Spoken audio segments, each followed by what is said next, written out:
Muy bien, entonces vamos a empezar con la segunda parte del tema de los modelos. Si no has visto la primera parte, ve a verla y regresas a este video. ¿Sí? Entonces, aquí vienen las actividades, es un poquito más extenso, es sobre la historia de los modelos de la materia. ¿Ok? Entonces te dejo para que veas el video. Desde hace mucho tiempo, a lo mejor cambiamos un poquito de tema, pero se relaciona con esto de los modelos. Desde hace mucho tiempo surgió en el ser humano esta pregunta. ¿De qué está hecha la materia? Las cosas, ¿de qué están hechas? Nosotros.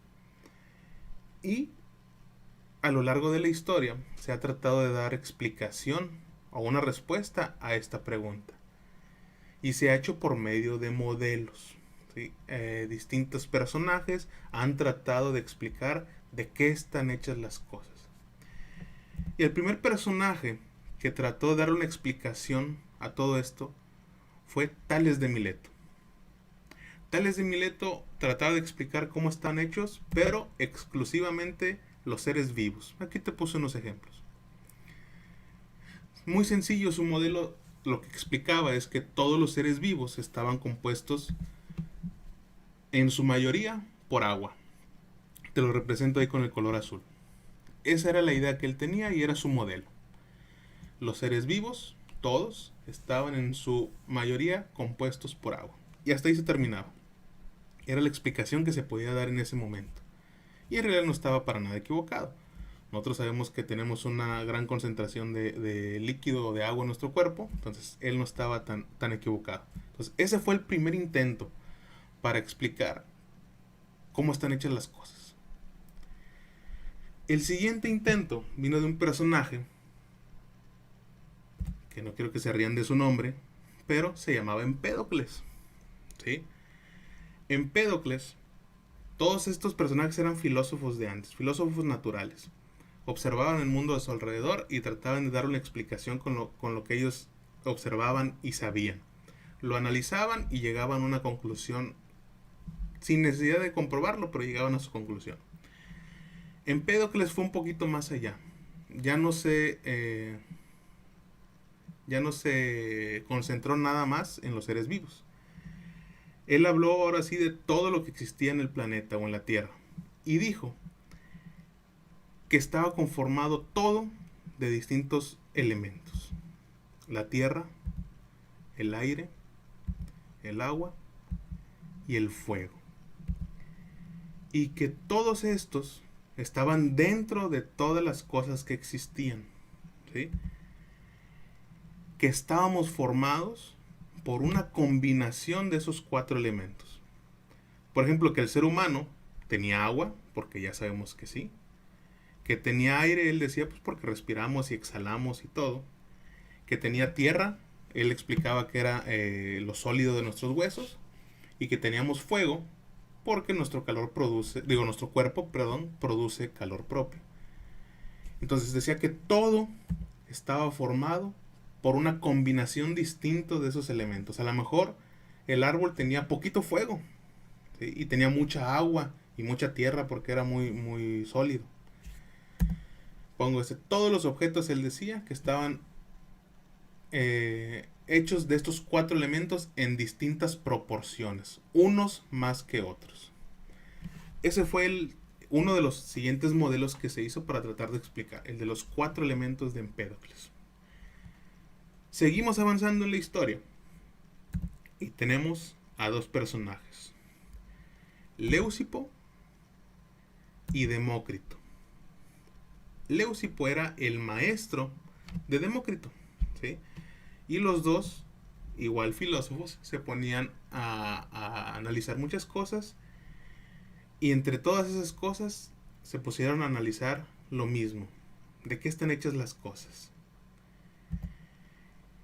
Y en lo que estaban pensando, ellos hicieron un experimento mental, algo que solo podía existir en sus mentes. Ahí va. Ellos se pusieron a pensar, ok, ¿qué pasaría si tuviéramos nosotros un objeto? ¿Cuál objeto? El que sea, cualquier cosa. Un objeto, pues nosotros lo podemos partir. Digo, ¿qué pasaría si lo corto a la mitad? Ok, me quedo con un pedazo de ese objeto más pequeño. Y esa mitad, pues yo también la puedo partir. Entonces, la parto y me quedo con una parte más pequeña de esa cosa original. Ellos dijeron, ¿qué pasaría pues si yo lo sigo dividiendo? Y yo lo sigo dividiendo.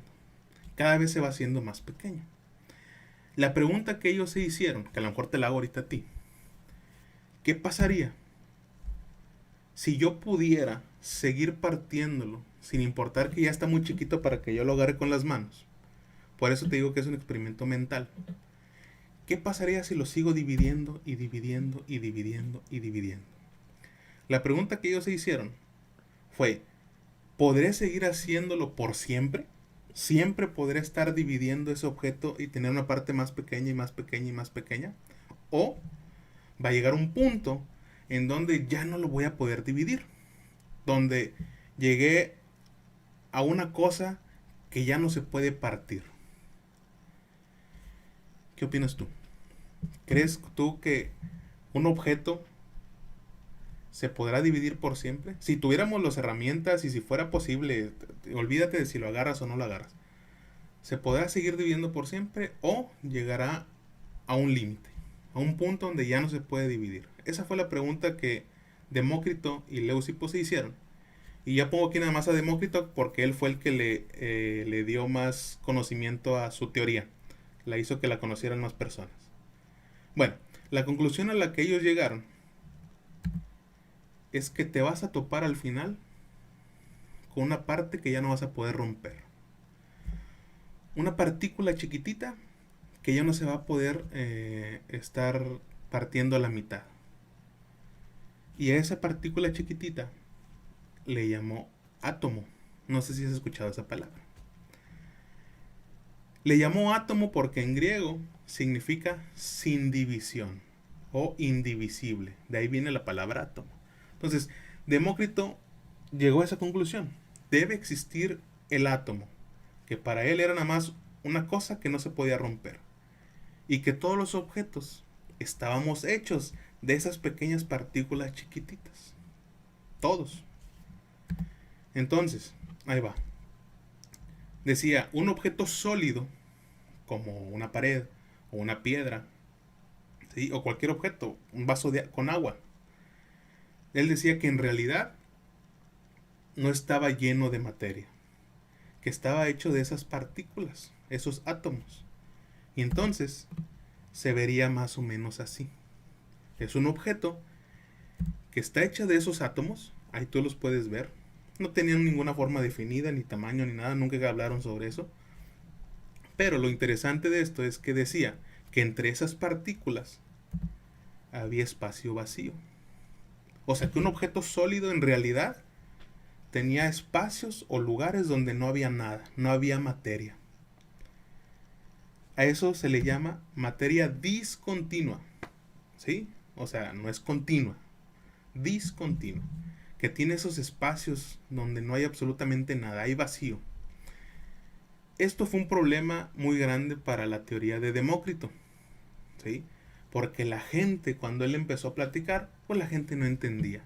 No le podía creer, le decía, o sea, ¿cómo me estás diciendo tú que esta pared que estoy viendo aquí tiene agujeros?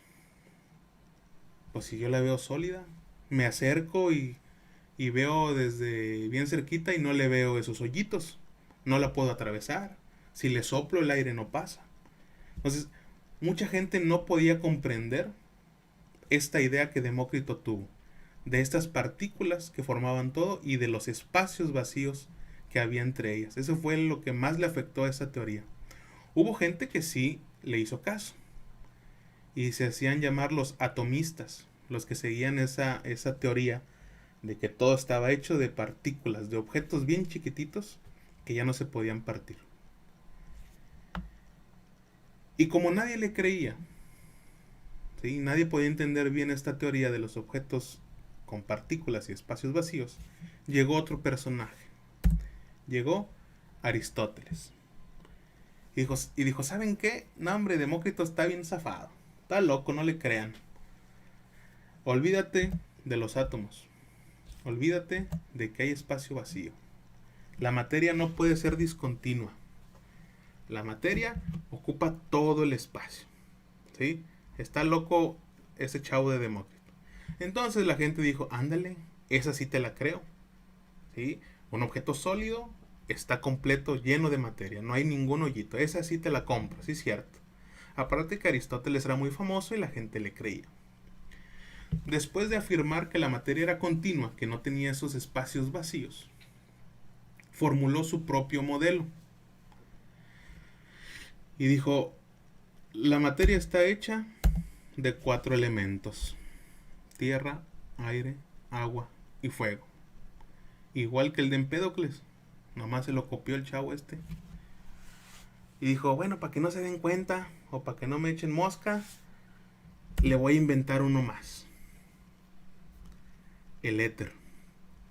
Él decía que los 4 elementos, los de arriba, la tierra, aire, agua y fuego, eran lo que formaba todo lo que había en la tierra. La diferencia con el otro es que Empédocles decía que todos los teníamos los 4. Y Aristóteles no. Dice, existen estos elementos y cada una de las cosas tiene tal vez nada más un elemento o combinación de algunos otros. Y el éter, el quinto elemento que él inventó, él lo puso para explicar lo que existía fuera de la tierra, o sea, en el cielo. Los objetos del cielo, las estrellas, el sol, los cometas, meteoros, etc. Todo lo que estaba fuera de la tierra estaba hecho de éter. Y esas ideas de Aristóteles se mantuvieron por 2000 años, o por más de 2000 años. La gente se quedó con esa idea de que la materia es continua y que está formada por estos 5 elementos. Pasaron un montón de años. La segunda parte de estas historias te las voy a contar en el siguiente video, donde nos damos ese brinco en el tiempo, donde ahora ya tenemos científicos que hacen experimentos y que tienen que hacer pruebas para decir que lo que dicen están en lo correcto. Y vamos a conocer cómo empezaron a haber nuevos modelos de la materia para llegar al que usamos actualmente y conocer cómo es que la materia se comporta. Como actividad en casa, la número 6, vas a elaborar 2 mapas conceptuales. Tú hiciste algunos en un video anterior. Va a ser 2 mapas conceptuales. Cortitos, sencillos, no te estreses. El primero va a ser sobre los modelos en general. ¿Qué son? ¿Para qué sirven? Algunos ejemplos. Lo puedes tú poner ahí en el mapa conceptual. Y el otro va a ser sobre la historia que te conté de los modelos de la materia.